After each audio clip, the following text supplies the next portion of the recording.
আজকের আলোচনার বিষয় দ্বাদশ শ্রেণীর পাঠ্য একটি উল্লেখযোগ্য গল্প ভাত। গল্পটির রচয়িতা হলেন একালের একজন প্রখ্যাত কথাসাহিত্যিক মহাশ্বেতা দেবী। মহাশ্বেতা দেবীর জন্ম 1926 খ্রিস্টাব্দের 24শে জানুয়ারি অধুনা বাংলাদেশের অন্তর্গত ঢাকায়। তার বাবা ছিলেন যুবনাশ্য ছদ্মনাম গ্রহণকারী বিশিষ্ট কবি ও গদ্যকার মনীষ ঘটক এবং মা ছিলেন ধরিত্রী দেবী। বিখ্যাত চিত্র পরিচালক ঋত্বিক ঘটক ছিলেন তার কাকা। নবান্ন খ্যাত বিশিষ্ট নাট্য ব্যক্তিত্ব বিজন ভট্টাচার্যের সঙ্গে তিনি বিবাহ সূত্রে আবদ্ধ হন। তাদের একমাত্র পুত্র সন্তান সাহিত্যিক এবং সাংবাদিক নবারুণ ভট্টাচার্য। আমরা দেখতে পাচ্ছি এমন একটা পারিবারিক পরিমণ্ডলের মধ্যে যে তিনি ছিলেন, সেই পারিবারিক পরিমণ্ডল থেকেই তিনি বৈপ্লবিক মন্ত্রে দীক্ষিত হন। তিনি ছিলেন একাধারে সাহিত্যিক, সমাজকর্মী ও সাংবাদিক। নিরলস সাহিত্য সাধনা ও সাংবাদিকতার জন্য বহু পুরস্কারে তিনি ভূষিত হয়েছেন। তিনি 1986 সালে পান জ্ঞানপীঠ পুরস্কার, 1989 সালে সাহিত্য একাডেমি পুরস্কার এবং 1996 সালে সাংবাদিকতা, সাহিত্য ও সমাজকর্মের জন্য পান র্যামন ম্যাগসাইসাই পুরস্কার। এই পুরস্কারের টাকা তিনি তুলে দিয়েছিলেন পুরুলিয়ার লোধা শবরদের উন্নতির জন্য। প্রতিষ্ঠা করেছিলেন পশ্চিমবঙ্গ খেরিয়া শবর কল্যাণ সমিতি। এছাড়া তিনি পদ্মশ্রী, দেশিকোত্তম প্রভৃতি উপাধিতেও ভূষিত হয়েছেন। 2016 সালের 28শে জুলাই এই সংগ্রামী মানুষটির জীবন থেমে যায়। মহাশ্বেতা দেবীর উল্লেখযোগ্য বইগুলি হল অমৃত সঞ্চয়, আধার মানিক, বায়োস্কোপের বাক্স, কবি বন্ধঘটিগাঞ্জির জীবন ও মৃত্যু, চট্টি মুন্ডা এবং তার তীর, অপারেশন বসাই টুডু, টেরোড্যাটিল, পূরণ সহায় ও পীর্থা, জগমোহনের মৃত্যু, মাস্টার সাব, 1084 মা, অরণ্যের অধিকার, ঝাঁসির রানী, নটি, রুদালি, 20-21, ব্যাধখণ্ড, সিধু কানুর ডাকে, বিরসা মুন্ডা, স্তনদায়িনী ও অন্যান্য গল্প ইত্যাদি। আজকের আমাদের আলোচনার বিষয় তার রচিত গল্প ভাত। তবে এই ভাত গল্পটি পাঠ করার আগে আমাদের জেনে নিতে হবে, আমাদের বুঝতে হবে মহাশ্বেতা দেবী মানুষটি কেমন ছিলেন, তার জীবন দর্শন, তার সাহিত্য ভাবনা, তার বিশেষ মনোভাব ও মনোভঙ্গিটি। চলো এখন আমরা জেনে নেব তার রচনার বৈশিষ্ট্য, তার বিশেষ মনোভাব মনোভঙ্গিটি ঠিক কেমন ছিল। প্রথমত, মহাশ্বেতা দেবী ছিলেন দুর্দম সংগ্রামী ও সাহসী মানুষ। নির্ভয়ে নিজের কথাটি বলতে পারার ক্ষমতা তার ছিল। এমনকি ক্ষমতাশালীর অসন্তোষের মুখে পড়তে পারেন জেনেও নিজস্ব বিশ্বাসে অটল থাকার ক্ষমতা তার ছিল। এই নিঃসংশয় দৃঢ়চিত্ত মনোভঙ্গি তার খ্যাতির কারণ। তিনি খ্যাতকীর্তি লেখক, কিন্তু কখনো বাজারের মুখাপেক্ষী হয়ে থাকেননি, বরং নিজেই সমান্তরাল একটি প্রতিষ্ঠান হয়ে উঠেছেন। চলে গিয়েছেন ঝলমলে শহর থেকে দূরে, নামহারা মানহারা জনস্রোতের মাঝে। বদ্ধ মধ্যবিত্ত জীবনের বাইরে অধিকার বঞ্চিত, নিপীড়িত প্রান্তিক মানুষের সঙ্গে একাত্ম হয়ে তাদের বেদনাকে তিনি হৃদয়ের গভীর থেকে দেখেছেন। আজীবন লড়াই করেছেন এই প্রান্তিক জনজাতির অধিকার প্রতিষ্ঠা করার জন্য। যারা পরিযায়ী, সর্বস্বহারা, যারা উপজাতি বা দলিত, যাদের কার্যত অপরাধী বলে দাগিয়ে দেওয়া হয়, যাদের কথা কারো দাবি দেওয়ার মধ্যেই আসে না, তারাই ছিল তার জীবনের কেন্দ্রবিন্দু। তাদের তথ্য তিনি সংগ্রহ করেছেন, রিপোর্ট করেছেন, তাদের সংগঠিত করেছেন, তাদের তরফে মামলা করেছেন এবং সর্বোপরি লিখেছেন। জোরালো আশ্চর্য সব লেখা, যাতে রয়েছে অজস্র অবিস্মরণীয় চরিত্র এবং মিথিক দৃশ্যকল্প। তার ঐন্দ্রজালিক লেখনীতে সর্বস্বহারা নিম্নবর্গের সব মানুষ দেখা দিয়েছিল মহাকাব্যিক বিভূতি নিয়ে, একের পর এক কাহিনীতে বারংবার। আর তাই বাংলায় সৃজনশীল সাহিত্যের পরিসরটি ভিড়ে ঠাসা হলেও একেবারে নিজস্ব আঙ্গিকে তিনি হয়ে উঠেছেন ব্যক্তিত্ব সম্পন্না ও অদ্বিতীয়া। দ্বিতীয়ত, আমরা তার গল্পের মধ্যে দেখতে পাই একদিকে আছে ভূমিহারা মুনিশ গরিব পরিত্যক্ত সব মহিলা অধিকারহীন উপজাতির দল, আর তারই পাশাপাশি আছে সেই সব মানুষ যারা এদের ওপর অত্যাচার চালায়, এদের ব্যবহার করে, দাবিয়ে রাখে। তিনি স্পষ্ট বলেছেন এই সব পুরুষ ও মহিলাকে তিনি স্বচক্ষে দেখেছেন। নিতান্ত বাস্তব সব লোকজনের ছায়াতেই তার চরিত্রগুলি গড়া। সত্যিকার ঘটনার আদলেই রচিত হয়েছে তার গল্পের প্লট এবং কাঠামো, অথচ তাঁর লেখনের স্পর্শে তাদের বারংবার তিনি মিথিক উচ্চতায় নিয়ে গেছেন। তাদের মধ্যে অর্পণ করেছেন এমনই এক সর্বজনীন প্রাসঙ্গিকতা যে সব আখ্যান আর নিছক রিপোর্টাজ থাকেনি, সাহিত্য মূল্য লাভ করে তা অতুলনীয় হয়ে উঠেছে। তৃতীয়ত, তার ভাষা ব্যবহারের পরিধিটি ছিল বিস্তৃত। তার মধ্যে মিলেছে সমাজের বিভিন্ন স্তরের বাংলার শৈলী, সঙ্গে মিলে গেছে একটি খিচুড়ি বিহারি টানের ডায়ালেক্টও। তার শব্দের ভাণ্ডার বৈচিত্র্যময়, তার স্বরটি ছিল তির্যক, তীক্ষ্ণ, অনেক সময়ই বিশুদ্ধ পরিহাসে ভরা।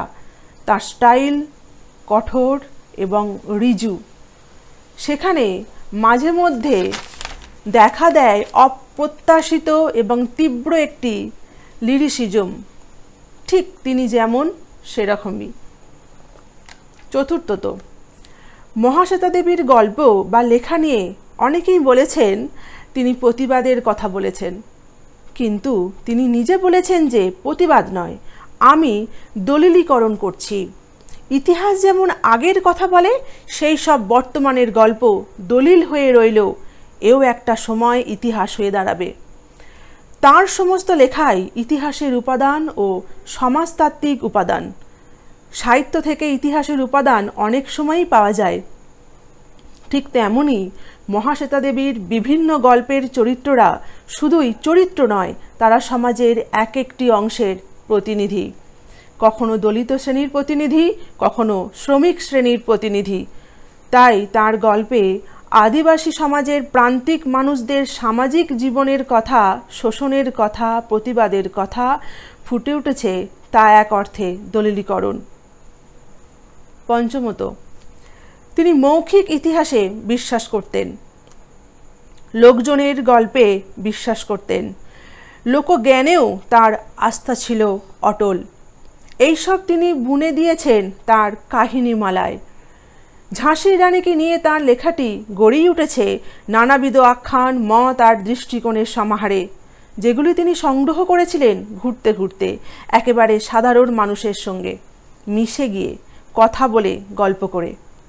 এ ধরনের বিকল্প ইতিহাস গড়ার চেষ্টা করেছেন যেসব লেখক, তাদের একেবারে গোড়ার পর্বেই থাকবে মহাশ্বেতা দেবীর নাম। ষষ্ঠত, ভারতের গ্রামচরিত মানুষটি তিনি পড়েছেন পথে প্রান্তরে ঘুরতে ঘুরতে। সেখানে ক্ষমতা এবং শাসনের বিভিন্ন কাঠামোর পরিচয় তিনি লাভ করেছেন। তিনি দেখেছেন স্বাধীনতা পরবর্তীকালে অনেকগুলি পঞ্চবার্ষিকী পরিকল্পনা হয়ে গেলেও, একের পর এক অর্থমন্ত্রী পাল্টালেও, রাজনৈতিক পালাবদল ঘটলেও প্রান্তিক দলিত সর্বহারা মানুষের অবস্থার বিশেষ পরিবর্তন হয়নি। এই মানুষগুলো প্রকৃত অবস্থান, তারা ঠিক কীভাবে বেঁচে আছেন, সেটা আমরা যথাযথভাবে বুঝতে পারি তাঁর লেখা পড়ে। তাই দ্বিধাহীনভাবে বলা যায় যে তিনি ছিলেন বাস্তব জীবনের রূপকার।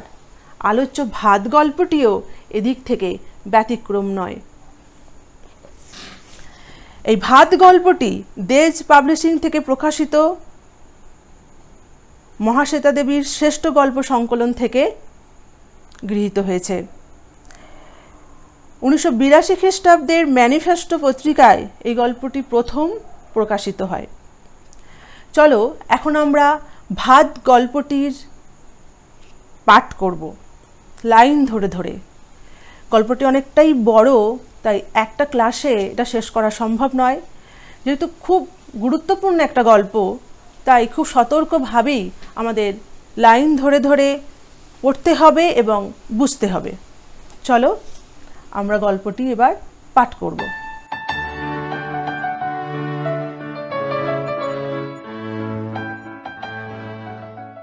লোকটার চাহনি বড় বাড়ির বড় বউয়ের প্রথম থেকেই ভালো লাগেনি। কীরকম যেন উগ্র চাহনি, আর কোমর পর্যন্ত ময়লা লুঙ্গিটা অত্যন্তই ছোট, চেহারাটা বুনো বুনো। কিন্তু বামুন ঠাকুর বলল, ভাত খাবে, কাজ করবে। কোথা থেকে আনলে? এ সংসারে সব কিছুই চলে বড় পিসিমার নিয়মে। বড় পিসিমা বড় বউয়ের পিসি শাশুড়ি হন। খুবই অদ্ভুত কথা, তার বিয়ে হয়নি। সবাই বলে সংসার ঠেলবার কারণে অমন বড়লোক হয়েও ওরা মেয়ের বিয়ে দেয়নি। তখন বউ মরে গেলে বুড়ো কর্তা সংসার নিয়ে নাটা ঝামটা হচ্ছিল। বড় বাড়ির লোকরা বলে ওর বিয়ে ঠাকুরের সঙ্গে। উনি হলেন দেবতার সেবিকা। বড় বাড়িতে শিব মন্দিরও আছে একটা। বুড়ো কর্তা এ রাস্তায় সবগুলো বাড়ি শিব, মহেশ্বর, ত্রিলোচন, উমাপতি এমন বহু নামে শিবকে দিয়ে রেখেছিলেন। দূরদর্শী লোক ছিলেন, তার জন্যই এরা করে খাচ্ছে। বড় পিসিমা নাকি বলেছিলেন, উনি আমার পতি দেবতা, মানুষের সঙ্গে বিয়ে দিও না। এসব কথা সত্যি না মিথ্যে কে জানে। বড় পিসিমা চিরকাল এ সংসারে হেসেল দেখেছেন। ভাড়াটে বাড়িতে মিস্ত্রি লাগিয়েছেন এবং তার বাবার সেবা করেছেন। বড় বউয়ের কথা শুনে বড় পিসিমা বলেন, কোথা থেকে আনলে মানে? ঝড় জলে দেশ ভেসে গেছে, আমাদের বাসিনীর কে হয় সে ডেকে আনলে? বড় বউ বলে, কীরকম দেখতে? ময়ূর ছাড়া কার্তিক আসবে নাকি? তোমরা তো 10টা পয়সা দিতে পারবে না প্রাণে ধরে। এ 14 দফার কাজ করবে, পেটে দুটো খাবে বই তো নয়। কেনা চাল নয়, বাদা থেকে চাল আসছে, তা দিতেও আঙুল বেঁকে যাচ্ছে। গল্পের শুরুতেই আমরা যদি লক্ষ্য করি দেখতে পাব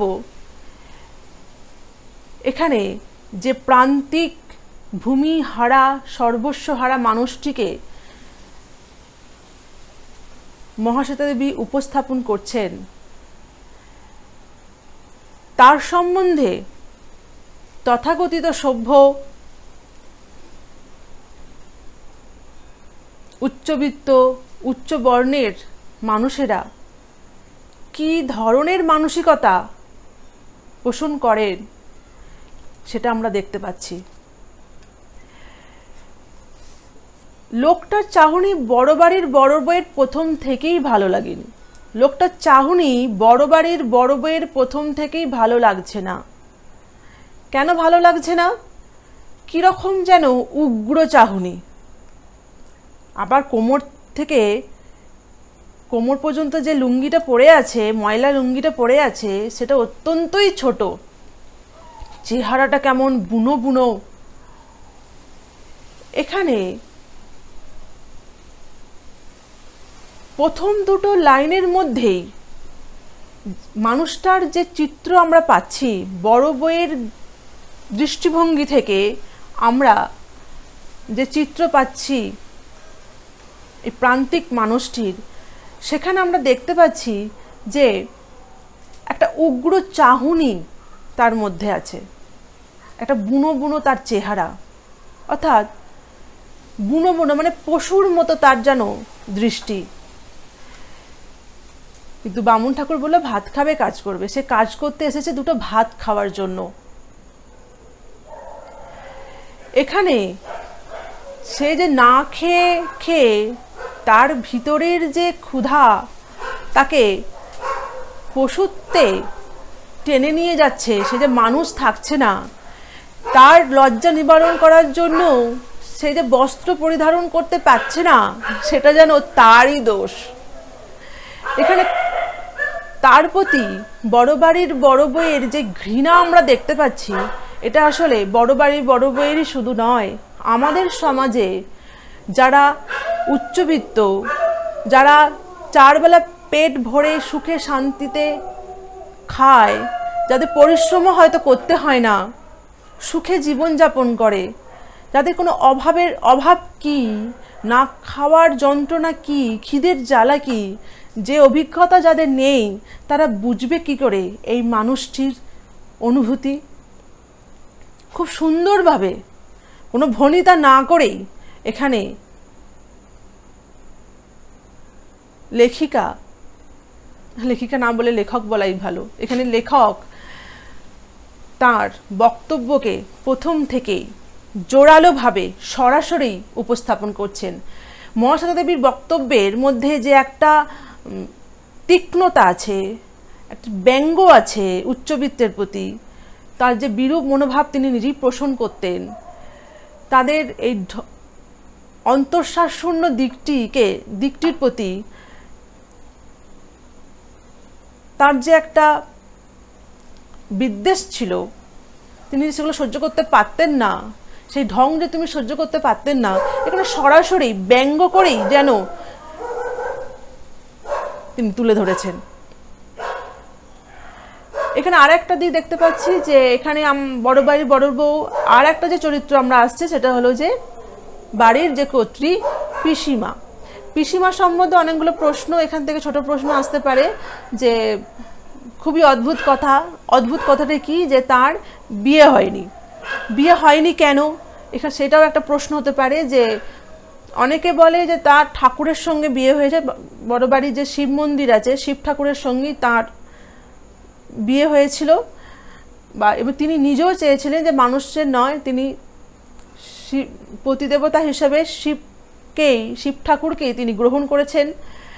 আবার অনেকে বলে যে বউ মারা যাওয়ার জন্য বুড়ো কর্তা সংসার নিয়ে সামলাতে পারছিলেন না, তাই সংসার সামলানোর জন্য তিনি প্রভূত প্রতিপত্তি থাকা সত্ত্বেও তিনি তার মেয়ের বিয়ে দেননি। এই বড় পিসিমা চিরকাল হেসেল দেখে এসেছেন, ভাড়াটে বাড়িতে মিস্ত্রি লাগিয়েছেন এবং বাবার সেবা করেছেন।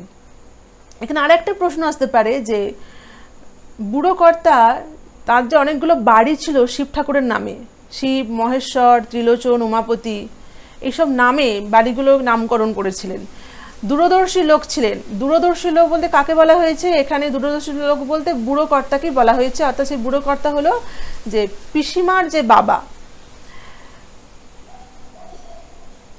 কারণ এই বাড়িগুলোকে ঠাকুরের নামে করার ফলে সেগুলো দেবত্ব সম্পত্তি হয়েছে, তাই সরকার সেইগুলো থেকে, কারণ একটা সময় একজনের অনেক বাড়ি থাকতে পারে না, সরকার সেগুলো অনেক সময় বাজেয়াপ্ত করে নিতেন। কিন্তু বুড়ো কর্তা যেহেতু তার বাড়িগুলোকে শিবের বিভিন্ন নামে করে রেখেছিলেন, তাই সে সমস্ত বাড়িগুলি বাজেয়াপ্ত হয়নি। এখানে দূরদর্শী বলতে তার তিনি যে তার বাড়িগুলোকে ঠাকুরের নামে করেছিলেন, তার এই দৃষ্টিভঙ্গিটাকেই দূরদর্শী বলা হচ্ছে।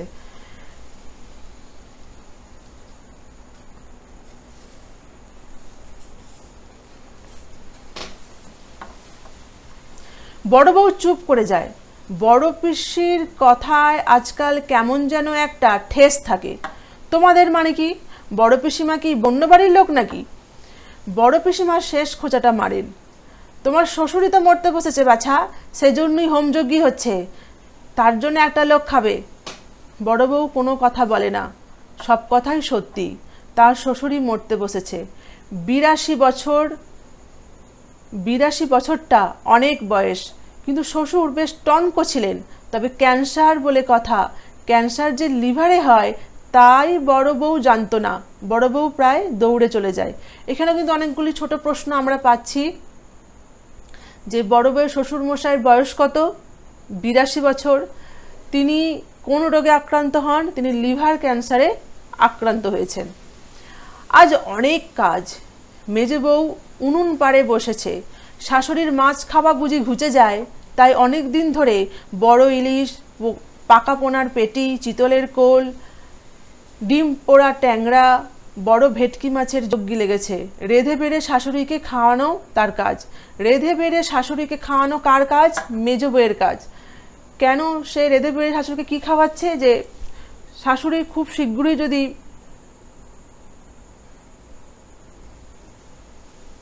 বিধবা হয়ে যান, তাহলে হিন্দু শাস্ত্রে বিধবা হয়ে গেলে তিনি আর আমিষ খাবার খেতে পারেন না।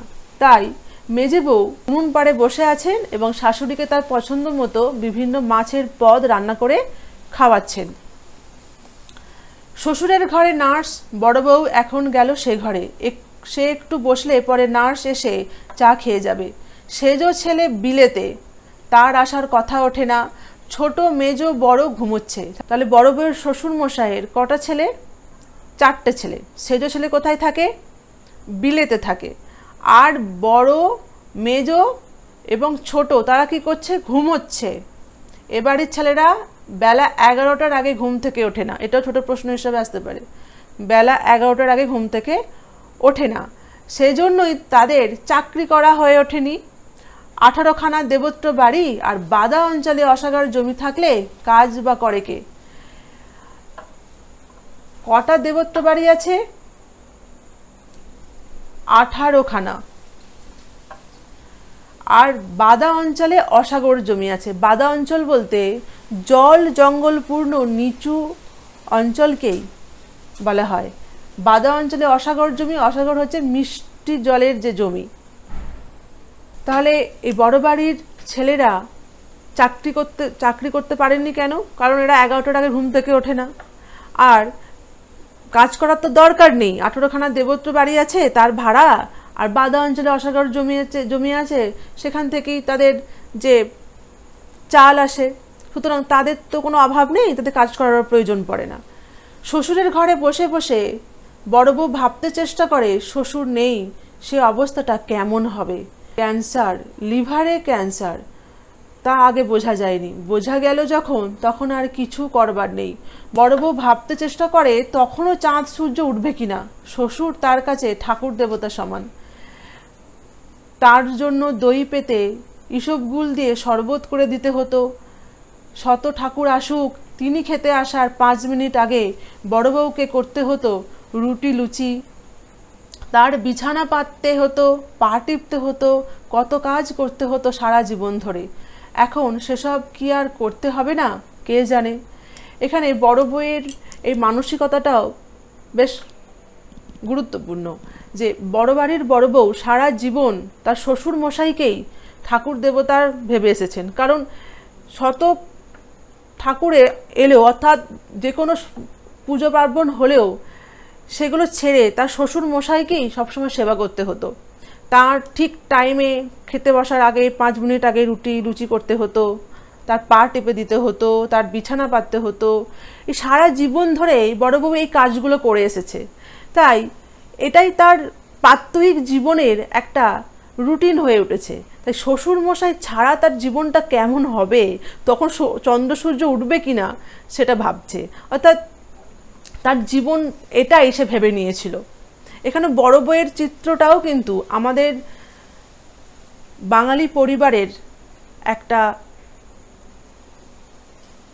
খুব পরিচিত একটা দৃশ্য, যে যৌথ পরিবারে বড় বউয়ের যে দায়িত্ব থাকে এবং তার জীবনটা কিভাবে একটা বৃত্তের মধ্যে ঘোরাফেরা করে, সেটা এই বড় বউয়ের এই ভাবনার মধ্য দিয়েই আমরা পাচ্ছি। ডাক্তাররা বলে দিয়েছে বলেই তো আজ এই যজ্ঞী হোম হচ্ছে। ছোট বউয়ের বাবা এক তান্ত্রিক এনেছে। তাই ছোট বউয়ের বাবা তান্ত্রিক এনেছে, এটা ছোট প্রশ্ন হিসাবে গুরুত্বপূর্ণ। বেল, কেওড়া, অশ্বত্থ, বট, তেঁতুল গাছের কাঠ এসেছে আদমন করে।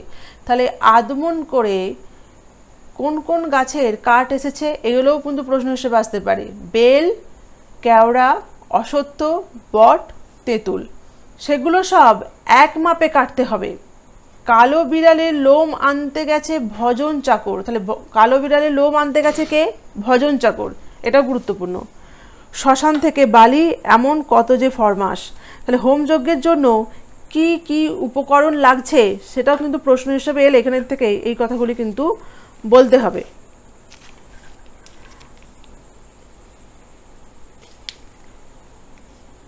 তা ওই লোকটাকে ধরে আনা কাঠ কাটার জন্য। ও নাকি কদিন খায়নি, বাসিনি এনেছে, বাদায় থাকে অথচ ভাতের আহিংকে এতখানি, এ আবার কি কথা? বাদায় চালের অভাব নাকি? দেখো না একতলায় গিয়ে ডোলে ডোলে কত রকম চাল থলে থলে সাজানো আছে। এখানে কিন্তু খুব একটা গুরুত্বপূর্ণ কথা উঠে আসছে যে যে লোকটা বড় বাড়িতে এসেছে সে কাঠ কাটবে, এত কাঠ কাটবে শুধু ভাত খাবে বলে। তার বাড়ি কোথায়? তার বাড়ি বাদায়, অথচ বাদা অঞ্চলের অধিবাসী হওয়া সত্ত্বেও তার কিন্তু পেটে ভাত জোটেনি দীর্ঘদিন। এইটা কিন্তু একটা বড় প্রশ্ন করার মধ্য দিয়ে আমাদের সমাজ ব্যবস্থার দিকেই যেন আঙুল তোলা হয়েছে। যে বড় বাড়িতে তো এই বাদা অঞ্চল থেকেই চাল এসেছে, একতলায় গিয়ে ডোলে ডোলে কত রকম চাল আছে, অথচ এই লোকটা বাদা অঞ্চলের অধিবাসী হওয়া সত্ত্বেও সে ভাত খায়নি, এটা যেন ভাবাই যাচ্ছে না। নার্স এসে বসে, বড় বউ নেমে যায়।